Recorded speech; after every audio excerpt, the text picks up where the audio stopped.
हमें इस माया पर विजय प्राप्त करना है। काम, क्रोध, लोभ, मोह, मद मत्सर पर इनके तो हम जूते खा रहे हैं और बाहर हम मुँह छेंटते हैं। क्या होगा इससे? माया की गुलामी से मुक्त हो जाओ, यही तुम्हारी सबसे बड़ी बहादुरी है। और तुम मुक्त हो गए तो हजारों को मुक्त कर सकते हो। तुम मुक्त हो गए तो हजारों को आनंद दे सकते हो। काम क्रोध का गुलाम कुछ नहीं कर सकता। न देशभक्ति कर सकता है और ना हृदय को आनंदित अपने न दूसरों को। सप्तम धातु वीर, एक मन शुद्ध सात्विक पौष्टिक अन्न के बाद एक बार के लिए तैयार होता है। और यहाँ बच्चे खिलवाड़ में 2-2 3-3 बार रोज। अब क्या होगा? उनका हड्डियों तक की सामर्थ्य नष्ट हो जाएगी। कुछ दिनों बाद देखना बंद हो जाएगा, ऐसे चौंधियाने लगोगे, खड़े होने में चक्कर आएगा, कमर दर्द करेगा, पैरों में टूटन बनी रहेगी, दिमाग में टेंशन बनी रहेगी, पढ़ोगे तो कुछ याद नहीं रहेगा, स्मृति नष्ट होने लगेगी, एक नास्तिकता छा जाएगी। फिर एक जीवन भार लगेगा कि नशा में उतर जाओगे। फिर तो बस गए, फिर गए। अब कौन मानता है संत महात्माओं की बातों को? समझाते हैं तो साधु महात्मा है तो अलग बात करते हैं। नहीं, हर बहन भाई को 20 वर्ष तक नियम पूर्वक ब्रह्मचर्य रहना चाहिए। ये जो व्यवहार चला है, अब क्या है कि कुछ भी बोलो तो जबान पे लोग अंकुश की वो तो ऐसा बोल रहे। ये जो मोबाइल की सुविधा और उसमें सब गंदी बातें देखना, अब आप पढ़े लिखे हो, सर्च करो, सब आ जाएगा। ये जीवन का नाश कर देने वाली बातें हैं बच्चों के। माता पिता को इन पे सावधान रह करके अंकुश करना चाहिए। एक अपने भोजन का समय निश्चित करो, थोड़ा शांति से बैठकर भगवत भाव में आकर तब भोजन पाओ। वैसे ही आपका भाव बनेगा जैसा भोजन आपका है। पाते समय जिन भावों से आप युक्त हैं, लोग चिंतित रहते, परेशान रहते। क्यों? क्योंकि भोजन पाते समय परेशान थे। तो अब वो भोजन का जो रस है ना, वो केवल परेशानी पैदा करेगा। मान लो हमारी बात, ये निश्चित बात, भोजन के समय सारी चिंताओं को छोड़ो, आनंदमय होकर। किसी किसी मलिनताएं बढ़ती चली जा रही। रसोई अभी बनकर तैयार नहीं हुई और ऐसे सो खड़े खड़े वही रसोई, क्या पछता है? कम से कम थोड़ी तो पवित्रता, एक बार थाल लग जाए, हाथ जोड़ो, अन्न को ही प्रणाम करो। अन्न ब्रह्म, उपनिषद में आता है, ये अन्न ब्रह्म है। मत हो, उसके द्वारा दी हुई सलाह को मत मानो, वो दुश्मन है। ये विकार आपका स्वरूप नहीं है, विकार आपकी मांग नहीं है। विकार आपको परास्त तभी करता है जब आप अपने में देखते हैं, अपनी मांग मांग लेते हैं, अपनी आवश्यकता मान लेते हैं। तब परेशान कर रहे कब? जब आप उनका महत्व देते हैं। अगर आप तत्काल बस साधक का इतना ही होता है, अंदर से ऐसे किया, इसका कोई महत्व नहीं, आगे लग गया, नामबाड़ी में लग गया, नामबाड़ी में चित्त को लगा। आप देखो तो करके थोड़ी देर जलन हुई, शांत हो गया। फिर जो जलन आई थी वो जलन अगली बार कम आएगी, फिर और कम आएगी, फिर और कम आएगी, फिर एकदम खत्म हो जाएगी। एक दिन ऐसा होगा कि आप समस्त विषय भोगों के बीच में रहते हुए आप निर्मल रहेंगे। चूकना मत। ये विकार आपको ठगिए, आपको आकर्षित करेंगे, चूकना मत। मैं जलना पसंद करूंगा, परमार्थ भ्रष्ट होना नहीं। ये स्वीकार करो, हृदय से स्वीकार करो। विचलित होना हमारे जीवन में नहीं होना चाहिए। 1000 बार नाली में गिरेंगे फिर भी हम छाती ठोक के आगे बढ़ेंगे। ये मार्ग ऐसे थोड़ी है, गिर गए। अभी आप 1 साल ब्रह्मचर्य रहिए, आप फिर देखिए आपके विचार कैसे होते हैं, आपको किस शरीर में कैसी ऊर्जा होती है, आपका प्रतिज्ञा, आपके वचन, आपकी चेष्टा, आपकी क्रियाएं कितनी मतलब पवित्र और साफ स्वच्छ एकाग्र। मन, प्राण और वीर, ये तीनों का एक तारतम्य है। एक कंट्रोल में हो जाए तो ये दोनों कंट्रोल में हो जाएंगे।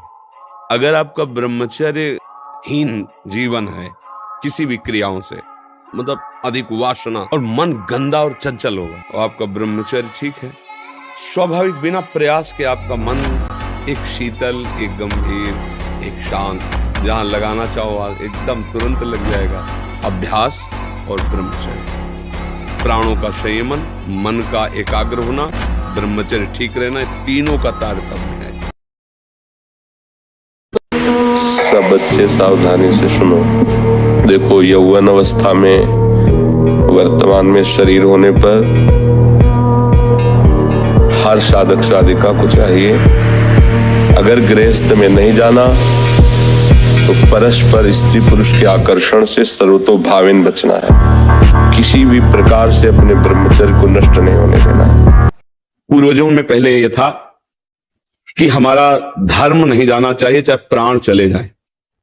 हमारा चरित्र नहीं जाना चाहिए, चाहे सर्वस्व नष्ट हो जाए, आज इसकी कोई परवाह नहीं। तो उसी से बुद्धि भ्रष्ट हो जाती है, जीवन एक पशुवत आचरण वाला हो जाता है और वो अपने को बड़ा सुखी समझने लगते हैं कि हमारे पास बड़ा वैभव है। लेकिन प्यारे, उस दिन को याद करो जिस दिन तुम्हारा आखिरी समय होगा, ना तुम्हारा फार्म हाउस जाएगा, ना महल तुम्हारा जाएगा, ना बैंक बैलेंस जाएगा, ना कोई व्यक्ति और ना ये शरीर। अब तुम्हारे कर्म तुमको भोगवाएंगे। उस समय की कौन याद करता है? अगर उस समय की याद हो तो भय लग जाए कि नहीं नहीं, पाप नहीं करूंगा, क्योंकि जाना है यहां से। अच्छा, कब जाना है कुछ पता लगे, किसी भी समय ट्रांसफर हो सकता है इस शरीर से। तो हमें लगता है कि महापुरुषों के जो वचन है कि हमें एक नियम से जीवन जीना चाहिए, धर्म पूर्वक जीवन जीना चाहिए, अपने कर्तव्य का पालन करना चाहिए। हर व्यक्ति की अपनी एक दिनचर्या होनी चाहिए। ऐसा नहीं कि आज हम 4 बजे उठे, कल 7 बजे उठे, पर फिर मन को आप कंट्रोल नहीं कर पाएंगे। मन के लिए एक दिनचर्या होनी चाहिए कि हमको 10 बजे सोना है, 4 बजे उठ जाना है, तो फिर 4 से 4:15 नहीं होना चाहिए, 4 बजे उठ जाना, ऐसा नियम बना ले। और उठ करके हमको थोड़ी देर नाम जप करना है, थोड़ी देर हमें वाणी जी का गायन करना है, थोड़ी देर हमें ध्यान, एक अपनी दिनचर्या। फिर हम अपने संसार के कार्य के नियम, जो संसार के कार्य हैं, उनको भी करते हुए भगवान को समर्पित करें। जैसे जो पद में है, जो आपको राष्ट्र सेवा मिली है, जो आपको समाज सेवा के पद मिले हैं, या आपको जो घर की सेवा के कार्य मिले, उनमें बहुत धर्म पूर्वक आचरण होना चाहिए। जैसे आलू पैदा होती है ना, ठीक उसी जगह, उसी भूमि में, उसी पद्धति से प्याज भी पैदा होता है। बस अंतर एक घोर तमोगुणी है उसका प्रभाव, इसलिए संत जनों ने उसको निषेध किया है। क्योंकि हमको तमोगुण रजोगुण त्याग कर सतोगुण होते हुए भजन में बढ़ना है, इसलिए वो कोई ऐसा पाप वाला कार्य नहीं है कि जैसे मुर्गा ये सब खाने वाले, वो कोई पाप नहीं है। प्याज लहसुन कोई ऐसा नहीं कि जैसे शराब, मछली, मांस ये त्याज्य है, ऐसे वो उसके लिए उसी कोट से होगा जो भजन करने के लिए चल रहा है, क्योंकि तमोगुणी चीज है। लेकिन आप लोग जैसे गृहस्थ हैं, आप बच्चे हो, कोई नौकरी में है, कोई ऐसे, अब वो कहाँ पंडिताई झाड़ते घूमे भैया प्याज लहसुन, तो हमें लगता है कि फिर बाहर आपको बड़ी समस्याएं आ जाएंगी, या तो फिर बैरागी बनना पड़ेगा। एक होता ना कि ये खाना पाप है, जैसे आप मांस खाओगे, ये सब ये पाप है। ये पाप नहीं, पर तमोगुण है, ये भजन का विरोधी भाव पैदा करेगा। आप धर्म से चलोगे उतना सुखी होगे, और लोक में जितना धन मिल जाएगा उतना सुखी माना जाएगा। लेकिन वो सुख नहीं है, वो चंद मिनट के लिए हाइलोजन की तरह जलेगा, फ्यूज हो जाएगा। और धर्मात्मा दीपक की तरह जलेगा, पर बहुत काल तक चलता रहेगा। इन बातों का चिंतन कीजिए, खूब नाम जप कीजिए और भगवान के भरोसे रहिए, गंदे आचरण मत कीजिए। महीना 1.5 महीना ब्रह्मचर्य रहते हैं, चलते हैं, तो एक स्टार्टिंग में भजन में रस मिलता है, जो आप कहते हैं कि भगवान अपनी तरफ से कृपा, गुरुदेव कृपा करके प्रदान करते हैं। तो 1-1.5 महीने बाद एक ऐसी स्थिति आती है जिसमें मतलब एक शुष्कता हृदय में आ जाती है। उस टाइम पे महाराज जी संभलना बहुत मुश्किल होता है। क्या होता है कि जब कोई भी सीढ़ी ऊपर चढ़ाई जाती है तो पूरा आपको चढ़ने के लिए छूट दी जाती है, उसी समय आपको सावधान होना है। जब आपको पता है कि 30 दिन बाद हमारी प्रोग्रेस होने की बात आती है, उसी समय आपको बिल्कुल अलर्ट हो जाना, सावधान होना। अगर आपको लगता है कि उस समय प्रमाद आ जाता है तो भोजन छोड़ देना है। आज मान लो 33वां दिन है, मुझे पता है कि 30 और 35 के अंतर में होता है, हम 5 दिन बिल्कुल अलर्ट रहेंगे, भोजन बिल्कुल ठीक, सावधान, भजन सावधान। क्रॉस कर गए, वो एक बार क्रॉस करो, दूसरी बार हिम्मत आ जाएगी, और कुछ काल तक आप किसी भी तरह की कोई भी चेष्टा मत करो, आगे निकल जाओगे। पहले स्वप्न दोष होता रहेगा, पहले अपने आप होता रहेगा, आपको चेष्टा नहीं करनी, फिर अपने आप बंद हो जाएगा। आप आगे बढ़ो, अगर चेष्टा करोगे तो फिर फेल होते चले जाओगे, फिर नहीं बात करो। पूर्वजों में पहले यह था कि हमारा धर्म नहीं जाना चाहिए, चाहे प्राण चले जाए, हमारा चरित्र नहीं जाना चाहिए, चाहे सर्वस्व नष्ट हो जाए, आज इसकी कोई परवाह नहीं। तो उसी से बुद्धि भ्रष्ट हो जाती है, जीवन एक पशुवत आचरण वाला हो जाता है, और वो अपने को बड़ा सुखी समझने लगते हैं कि हमारे पास बड़ा वैभव है। लेकिन प्यारे, उस दिन को याद करो जिस दिन तुम्हारा आखिरी समय होगा, ना तुम्हारा फार्म हाउस जाएगा, ना महल तुम्हारा जाएगा, ना बैंक बैलेंस जाएगा, ना कोई व्यक्ति और ना ये शरीर। अब तुम्हारे कर्म तुमको भोगवाएंगे। उस समय की कौन याद करता है? अगर उस समय की याद हो तो भय लग जाए कि नहीं नहीं, पाप नहीं करूंगा, क्योंकि जाना है यहां से। अच्छा, कब जाना है कुछ पता लगे, किसी भी समय ट्रांसफर हो सकता है इस शरीर से। तो हमें लगता है कि महापुरुषों के जो वचन है कि हमें एक नियम से जीवन जीना चाहिए, धर्म पूर्वक जीवन जीना चाहिए, अपने कर्तव्य का पालन करना चाहिए। हर व्यक्ति की अपनी एक दिनचर्या होनी चाहिए। ऐसा नहीं कि आज हम 4 बजे उठे, कल 7 बजे उठे, पर फिर मन को आप कंट्रोल नहीं कर पाएंगे। मन के लिए एक दिनचर्या होनी चाहिए कि हमको 10 बजे सोना है, 4 बजे उठ जाना है, तो फिर 4 से 4:15 नहीं होना चाहिए, 4 बजे उठ जाना, ऐसा नियम बना ले। और उठ करके हमको थोड़ी देर नाम जप करना है, थोड़ी देर हमें वाणी जी का गायन करना है, थोड़ी देर हमें ध्यान, एक अपनी दिनचर्या। फिर हम अपने संसार के कार्य के नियम, जो संसार के कार्य है उनको भी करते हुए भगवान को समर्पित करें। जैसे जो पद में है, जो आपको राष्ट्र सेवा मिली है, जो आपको समाज सेवा के पद मिले हैं, या आपको जो घर की सेवा के कार्य मिले, उनमें बहुत धर्म पूर्वक आचरण होना चाहिए। वीर शक्ति के नाश का लक्षण है गंभीरता नहीं, शांति नहीं, उदारता नहीं, धैर्य नहीं है। वो अपने को बड़ा दिखाना चाहते। जो गालों में बिना कोई गुलाबी कुछ लगाए जो गुलाबी दिखाई देती है वो ब्रह्मचर्य की होती है। जिनका चेहरा आनंद में देखते ही हृदय में आकर्षण, ये ब्रह्मचर्य का लक्षण है।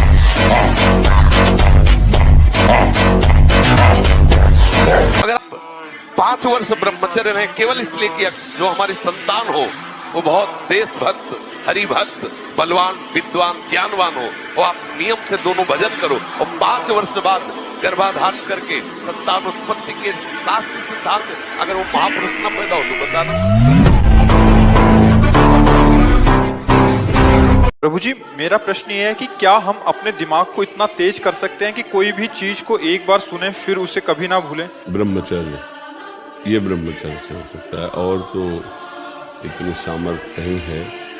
ये ब्रह्मचर्य में होता है। या पूर्व का कोई तप, जैसे छोटे से बालक में देखा जाता है भारी स्मृति, भारी ज्ञान, वो पूर्व का उसका तप है, भजन है। तो अभी जन्मा 5 वर्ष का है, 6 वर्ष का है, वो बड़ा ज्ञान उसको है, वो पूर्व का उसका स्टॉक है। पर इस जन्म में हम स्मृति को अगर, तो वो ब्रह्मचर्य ही है। अगर हम ब्रह्मचर्य का नाश करेंगे तो स्मृति। एक सीधा उत्तर है, आपका खान पान ठीक हो, आपका ब्रह्मचर्य ठीक हो, सात्विक भाव हो, तो स्मृति जागृत हो जाएगी। महीना 1.5 महीना ब्रह्मचर्य रहते हैं, चलते हैं, तो एक स्टार्टिंग में भजन में रस मिलता है, जो आप कहते हैं कि भगवान अपनी तरफ से कृपा, गुरुदेव कृपा करके प्रदान करते हैं। और 1-1.5 महीने बाद एक ऐसी स्थिति आती है जिसमें मतलब एक शुष्कता हृदय में आ जाती है। उस टाइम पे महाराज जी संभलना बहुत मुश्किल होता है। क्या होता है कि जब कोई भी सीढ़ी ऊपर चढ़ाई जाती है तो पूरा आपको चढ़ने के लिए छूट दी जाती है। उसी समय आपको सावधान होना है। जब आपको पता है कि 30 दिन बाद हमारी प्रोग्रेस होने की बात आती है, उसी समय आप बिल्कुल अलर्ट हो जाना, सावधान होना। अगर आपको लगता है कि उस समय प्रमाद आ जाता है तो भोजन छोड़ देना है। आज मान लो 33वां दिन है, मुझे पता है कि 30 और 35 के अंतर में होता है, हम 5 दिन बिल्कुल अलर्ट रहेंगे, भोजन बिल्कुल ठीक, सावधान, भजन सावधान। क्रॉस कर गए, वो एक बार क्रॉस करो, दूसरी बार हिम्मत आ जाएगी, और कुछ काल तक आप किसी भी तरह की कोई भी चेष्टा मत करो, आगे निकलना होगा। पहले स्वप्न दोष होता रहेगा, पहले अपने आप होता रहेगा, आपको चेष्टा नहीं करनी, फिर अपने आप बंद हो जाएगा। आप आगे बढ़ो, अगर चेष्टा करोगे तो फिर फेल होते चले जाओगे, फिर नहीं बात करनी। इसीलिए ब्रह्मा जी ने कहा कि जो अपने ज्ञान बल से ऊंचाई पर चढ़े हमने उनको भ्रष्ट होते देखा है, लेकिन जिसने हे नंदन नंदन आपके चरणों का आश्रय ले लिया, बड़ी बड़ी ऊंचाइयों को हंसते हुए पार कर गए। पूर्ण दृढ़ निष्ठा रखो, मैं गौर श्याम चरणारविंद का आश्रित जन हूं, मुझे देखते कितना परास्त करो।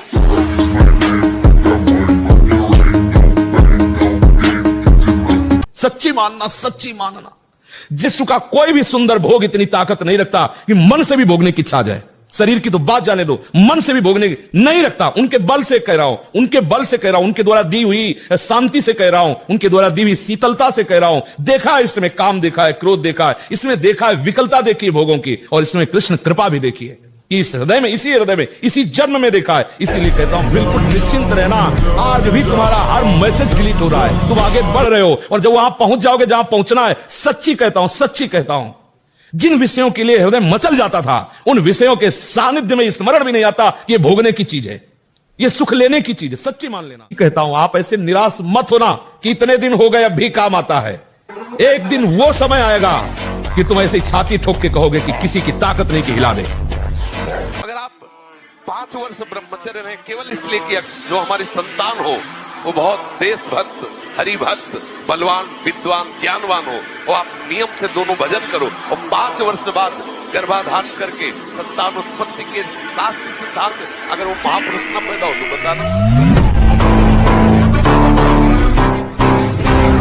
आप जब प्रातःकालीन उठें तो पहले उठने का नियम लें कि सूर्य उदय के 1 घंटा पहले हम उठेंगे। देखो हमारी प्रार्थना मानना। तो इस समय सूर्य उदय कई बजे होता है? लगभग 6 बजे, 6:30। 6।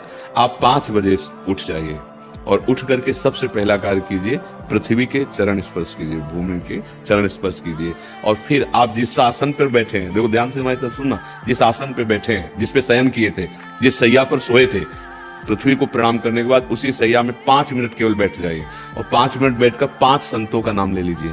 जैसे हम लोग श्री स्वामी हरिदास जी की जय, हरिवंश महाप्रभु की जय, हरिराम व्यास जी की जय, नागरीदास जी की जय, श्री ध्रुवदास जी की जय, 5 संतों के नाम याद कर लीजिए। इसके बाद नीचे उतरिए और पहले जो अपने माता पिता, अगर वो शयन कर रहे हैं तो कोई बात नहीं है, अगर वो शयन नहीं कर रहे हैं तो पहले जाकर माथा रखकर उनको प्रणाम कीजिए। इसके बाद आधा लीटर या 1.25 लीटर जितना आप जल पी सकते हैं, उस जल को आप हल्का सा गर्म करवाइए अपने माता पिता से, जो भी आपकी सेवा में हो, या अगर आप स्वयं कर सकते हो तो स्वयं हल्का सा।